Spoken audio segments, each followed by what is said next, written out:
So ఈరోజు మనం చేయబోతున్నాం వంకాయ బిర్యానీ. సూపర్ అంటే సూపర్ టేస్ట్ ఉంటుందండి. అసలు వేరే బిర్యానీలు అన్నీ పక్కకు పెట్టేస్తారు మీరు. వెజ్ నాన్ వెజ్ బిర్యానీ పెట్టుకు ఇదేదో బాగుంది కదా అనుకుని ఇదే తింటారు. మెయిన్ ఇంగ్రీడియంట్స్ అంటే ఇవేనండి. నేను ఎగ్జాక్ట్గా రెండే పోస్తాను, కానీ దింపేటప్పుడు ఎలా దింపుతానో చూడండి ఒక్కసారి. రెండు స్టవ్ అంటించేద్దాం.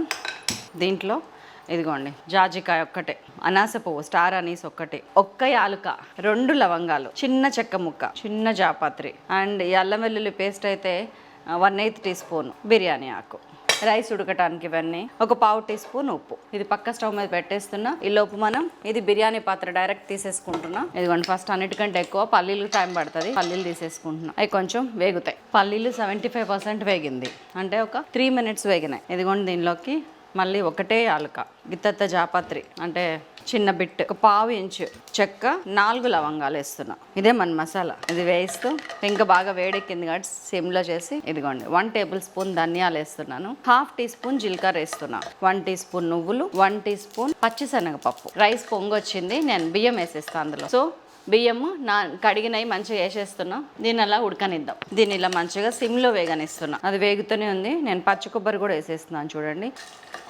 మనం వేయించాల్సినవి అన్నీ అయిపోయినాయి. ఇందులో ఏమేమి కలిపి నేను మిక్సీ వేస్తున్నానో చూడండి. ఇందులో ఒక పావు టీ స్పూన్ పసుపు వేసేస్తున్నాను, ఒక 2 టీ స్పూన్స్ అంటే ఒక 5-6 పచ్చిమిరపకాయలు గ్రైండ్ చేసి ఇట్లా వేసుకోండి, అండ్ 1 టీ స్పూన్ ఎండు కారం కూడా యాడ్ చేయండి. ఇందులో 1 టీ స్పూన్ ఉప్పు వేసేస్తున్నాను. ఇదిగోండి ఒక 5-6 వెల్లుల్లి, 1/4 ఇంచ్ అల్లం వేయండి. అండ్ ఇందులో మొత్తం 10 గ్రామ్స్ చింతపండు, ఇది 5 గ్రామ్స్ ఇందులో వేస్తున్నాను నేను. 5 గ్రామ్స్ ఉంచిన. ఇప్పుడు ఇది మొత్తం ముద్ద చేసుకొని వద్దాం. సో కడాయి పెట్టేసుకుందాం. మన బిర్యానీ షురు. ఒక 2-3 టేబుల్ స్పూన్స్ ఆయిల్ తీసుకుంటున్నాం. ఇప్పటిదాకా మనం ఆయిల్ యూజ్ చేయాలి, మీకు గుర్తుంది కదా. ఈ అన్నం ఉడుకుతుంది. సో మన ఆయిల్ మంచిగా కాగిపోయింది. ఇదిగోండి బిర్యానీ ఆకేస్తున్న పోపుకి కొంచెం కసూరి మేతి, కొంచెం షాజీరా అండ్ పుదీనా.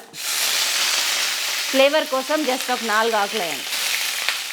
దీనిలోకి చక్కగా పొడుగ్గా కట్ చేసుకున్న ఆనియన్స్, అండ్ దీంట్లో ఎలాంటి అల్లం వెల్లుల్లి అవసరం లేదు. మనం అల్లం వెల్లుల్లి వంకాయలో పెడతాం.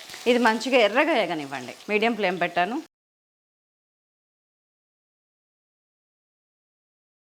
ఇదిగోండి మన వంకాయలు ఒకటే సైజు వంకాయలు ఇట్లాంటివి తీసుకోండి. ఇదిగోండి ఇట్లా 4 పక్షాల కింద కొయ్యండి. 4 గంటలు పెట్టండి. ఇట్లా దాంట్లో మనం నూరు పెట్టుకున్న ఉంది కదా, దీన్ని ఇట్లాగా పెట్టేసి అన్నిట్లో ఇట్లా పెట్టేద్దాం. ఇదిగోండి మంచిగా వేగుతున్నాయి. చక్కగా 2 టమాటాలు సన్నగా కట్ చేసి ఈ టైంలో వేసేయండి.